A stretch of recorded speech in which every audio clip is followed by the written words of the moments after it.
IPS की नौकरी छोड़ असीम अरुण ने बीजेपी ज्वाइन कर लिया है। केंद्रीय मंत्री अनुराग ठाकुर और स्वतंत्र देव सिंह की मौजूदगी में बीजेपी में शामिल हुए असीम अरुण की कन्नौज से चुनाव लड़ने की अटकलें। बीजेपी में शामिल होने के बाद सीएम योगी की तारीफ की। केंद्रीय मंत्री अनुराग ठाकुर का समाजवादी पार्टी पर बड़ा हमला। कहा, जो दंगा कराते हैं वो एसपी में जाते हैं, जो दंगा रुकवाते हैं वो बीजेपी में आते हैं। कि समाजवादी पार्टी में वो जाते हैं जो दंगा करते हैं, भारतीय जनता पार्टी में वो शामिल होते हैं जो दंगइयों को पकड़ते हैं। आज एसपी में शामिल होंगे योगी सरकार के पूर्व वन मंत्री दारा सिंह चौहान ने हाल ही में बीजेपी से इस्तीफा दिया था। अखिलेश की मौजूदगी में एसपी में शामिल होंगे दारा सिंह चौहान। दारा सिंह चौहान ने बीजेपी में पिछड़े वर्ग की अनदेखी का आरोप लगाया। चुनाव से पहले आजम खान के बेटे अब्दुल्ला आजम की रिहाई के बाद अब्दुल्ला ने बीजेपी पर बोला हमला। कहा, जुल्म भी खत्म होगा, जालिम भी तख्त से हटेगा। 688 दिन के बाद अब्दुल्ला आजम की जेल से रिहाई हुई। कहा, मैं चुनाव लड़ूंगा भी और जीतूंगा भी। इस बार अखिलेश 200% मुख्यमंत्री बनेंगे।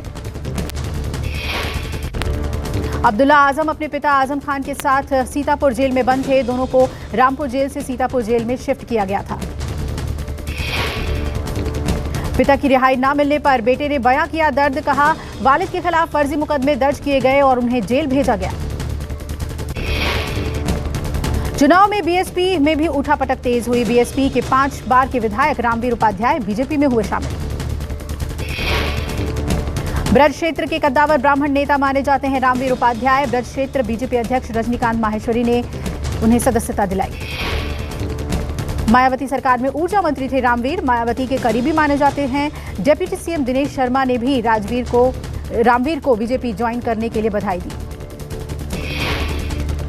यूपी में फिरोजाबाद से समाजवादी पार्टी को झटका। पूर्व विधायक ओम प्रकाश वर्मा आज ज्वाइन करेंगे बीजेपी। योगी सरकार में कैबिनेट मंत्री नंद गोपाल गुप्ता नंदी ने चुनाव प्रचार के दौरान कचौड़ी बनाई। प्रयागराज में चुनाव प्रचार करने पहुंचे थे नंदी। प्रयागराज दक्षिण से बीजेपी विधायक हैं गोपाल गुप्ता नंदी। अपने विधायक और मंत्री को कचौड़ी तलते देख स्थानीय लोगों की भीड़ जुटी।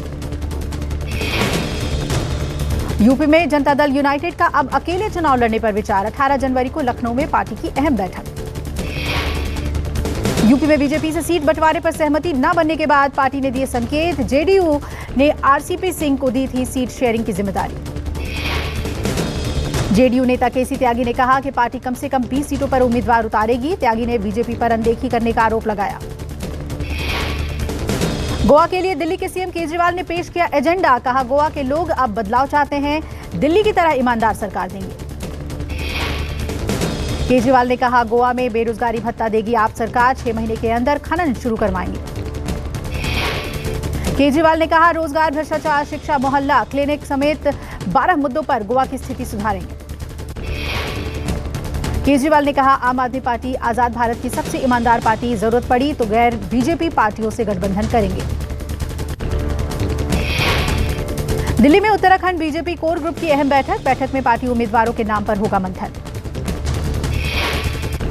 बैठक में गृह मंत्री अमित शाह और पार्टी अध्यक्ष जेपी नड्डा भी करेंगे शिरकत। उत्तराखंड में 14 फरवरी को एक चरण में होना है मतदान। पंजाब के सीएम चरणजीत सिंह चन्नी चुनाव आयोग को लिखा उन्होंने खत। चुनाव की तारीख आगे बढ़ाने की मांग की। चन्नी ने संत रविदास जयंती का हवाला देते हुए चुनाव टालने की अपील की। कहा, 16 फरवरी को रविदास जयंती की वजह बड़ी संख्या में दलित वाराणसी की यात्रा पर रहेंगे। सीएम चन्नी के मुताबिक पंजाब में न होने की वजह से लोग 14 फरवरी को मतदान नहीं कर पाएंगे। लिहाजा मतदान की तारीख 6 दिनों के लिए टाल दी जाए। पीएम मोदी आज पंजाब में वर्चुअल रैली करेंगे। 5000 शक्ति केंद्रों के जरिए कार्यकर्ताओं को करेंगे संबोधित। पीएम मोदी 3 लाख कार्यकर्ताओं से करेंगे संवाद। बीजेपी को वोट देने की करेंगे अपील।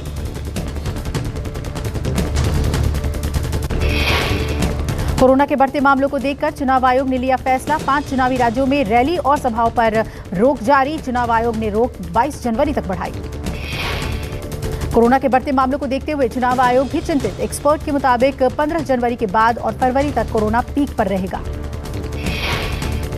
पिछले कुछ दिनों से चुनाव वाले 2 बड़े राज्यों में कोरोना का प्रकोप बढ़ा। यूपी और पंजाब में लगातार बढ़ रहे हैं बेतहाशा मामले। देश में एक बार फिर कोरोना मरीजों की संख्या में भारी उछाल। 24 घंटे में 2,71,000 से ज्यादा नए मरीज। स्वास्थ्य मंत्रालय के मुताबिक 314 संक्रमितों की हुई मौत और 1,38,000 से ज्यादा लोग पिछले 24 घंटे में रिकवर हुए। देश में सक्रिय मरीजों की संख्या 15 लाख से ज्यादा हुई। देश में संक्रमण दर 16% से ज्यादा। देश में ओमिक्रॉन के मरीज बढ़कर 7,700 से ज्यादा हुए। महाराष्ट्र और दिल्ली में ओमिक्रॉन के मरीजों की संख्या सबसे ज्यादा है। झारखंड में 14 लोगों को ओमिक्रॉन वेरिएंट की पुष्टि हुई, जबकि एक संक्रमित में डेल्टा वेरिएंट और 32 लोगों के अंदर वेरिएंट ऑफ कंसर्न की पुष्टि हुई। महाराष्ट्र में पिछले 24 घंटे में कोरोना के 42,000 से ज्यादा नए मरीज आए। 23 मरीजों की हुई मौत। मुंबई में कोरोना के पिछले 24 घंटे में 81 पुलिसकर्मी संक्रमित हुए। अब तक 1,312 पुलिसकर्मी पॉजिटिव हुए। दिल्ली में कल के मुकाबले कोरोना की रफ्तार पर ब्रेक। 24 घंटे में 20,000 नए मरीज आए। झारखंड के पूर्व सीएम शिबू सोरेन दूसरी बार कोरोना संक्रमित हुए। शिबू सोरेन होम आइसोलेशन में हैं। कोरोना के बढ़ते हुए मामले को देखते हुए राजस्थान सरकार ने संडे कर्फ्यू का किया ऐलान। 6 महीने के बाद राजस्थान में एक बार फिर लगाया गया संडे कर्फ्यू। देश में वैक्सीनेशन का 1 साल पूरा हुआ। स्वास्थ्य मंत्रालय के मुताबिक अब तक 156 करोड़ डोज लगाई गई। पूरी आबादी को टीका लगाने का लक्ष्य 1 साल बाद भी दूर। 18+ उम्र के अब तक 87 करोड़ लोगों को ही पहली डोज लगी। 65 करोड़ लोगों को दूसरी डोज लगाई गई। देश में 15 से 18 साल के टीनेजर्स का वैक्सीनेशन जारी। अब तक 3 करोड़ से ज्यादा बच्चों को वैक्सीन लगाई गई। महाराष्ट्र में बच्चों को दी जाने वाली वैक्सीन कम पड़ी। महाराष्ट्र ने केंद्र से मांगी अतिरिक्त डोज।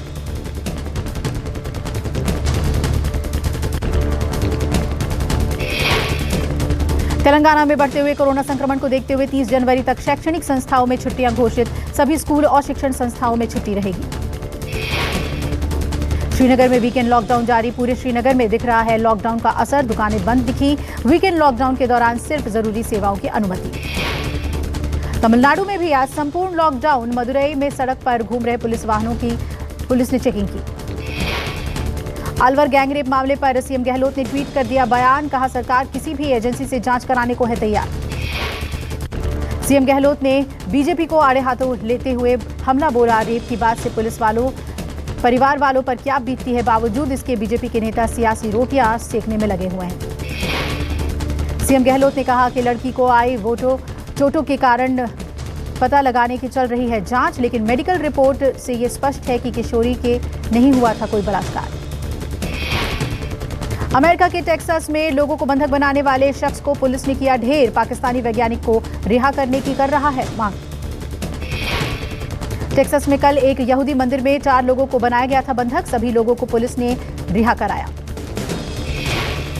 पाकिस्तानी वैज्ञानिक आफिया सिद्दीकी अमेरिकी सेना के अधिकारियों की हत्या की है दोषी। आफिया को अलकायदा से संबंध के बाद दोषी करार दिया गया था। लिपुलेख को लेकर भारत नेपाल के बीच एक बार फिर तनातनी। नेपाल ने लिपुलेख दर्रे में सड़क चौड़ीकरण का किया है विरोध। नेपाल ने इसे अपनी संप्रभुता का उल्लंघन बताया। हालांकि भारतीय दूतावास ने लिखित बयान में नेपाल के आरोपों को सिरे से नकारा। उत्तराखंड में भारत, चीन और नेपाल के बीच ट्राई जंक्शन लिपुलेख, लिम्पियाधुरा और कालापानी इलाकों को नेपाल ने अपना हिस्सा बताया। महाराष्ट्र के पुणे में बड़ा हादसा टला। चलती बस में ड्राइवर हुआ बेहोश। महिला ने बेकाबू बस को संभाला, बचाई 24 लोगों की जान। वीडियो हुआ वायरल। मिर्गी का दौरा पड़ने की वजह से चालक चलती बस में हो गया बेहोश। 42 साल की महिला योगिता ने फौरन स्टीयरिंग संभाला, सूझबूझ से बचाई बस में सवार लोगों की जान। चालक के बेहोश होने पर बस में सवार सभी लोग इस दौरान जोर जोर से चीखने चिल्लाने लगे। महिला ने मसीहा बन बस को कंट्रोल किया।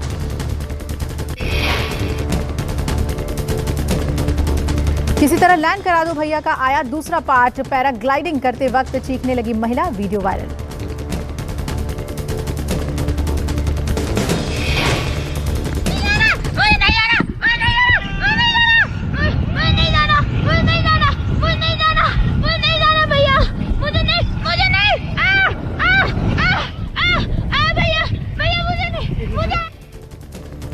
वायरल वीडियो में पैराग्लाइडिंग शुरू होते ही चिल्लाती हुई नजर आई महिला। साथ में मौजूद शख्स ने हौसला देने की कोशिश की।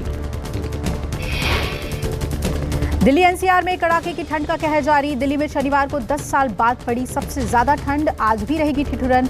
ऑरेंज अलर्ट जारी। यूपी में बढ़ा ठंड का प्रकोप, घने कोहरे की वजह से विजिबिलिटी हुई कम, रेलवे ने रद्द की कई ट्रेनें।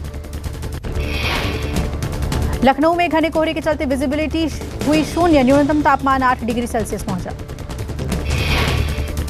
कानपुर और प्रयागराज में ठंड ने बढ़ाई लोगों की परेशानी, कानपुर में न्यूनतम तापमान 8 डिग्री सेल्सियस दर्ज, अलाव का सहारा ले रहे हैं लोग।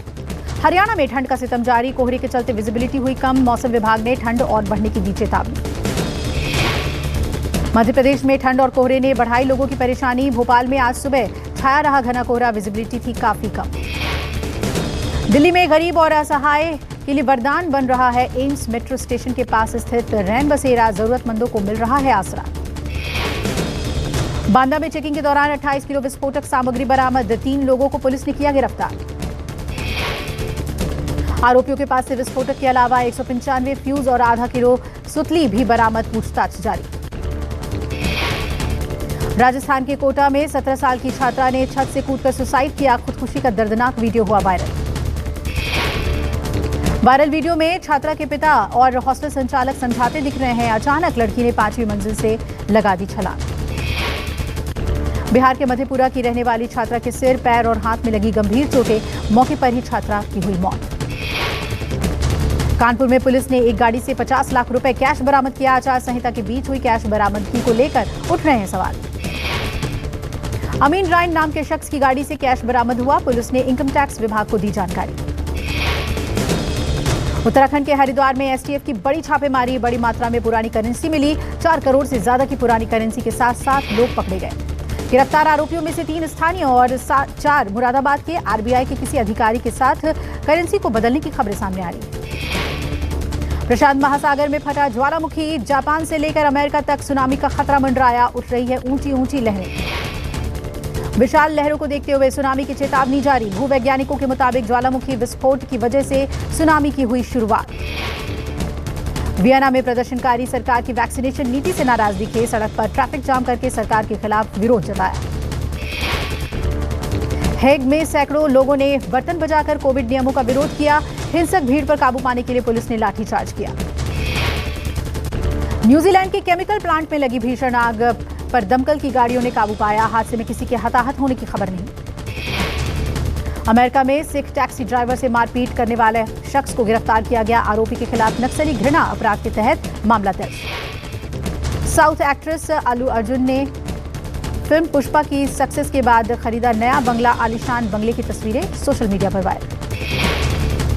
वरुण धवन राजकुमार हिरानी की फिल्म मेड इन इंडिया में आएंगे नजर, वरुण की film made in India drama और सच्ची घटना पर आधारित होगी।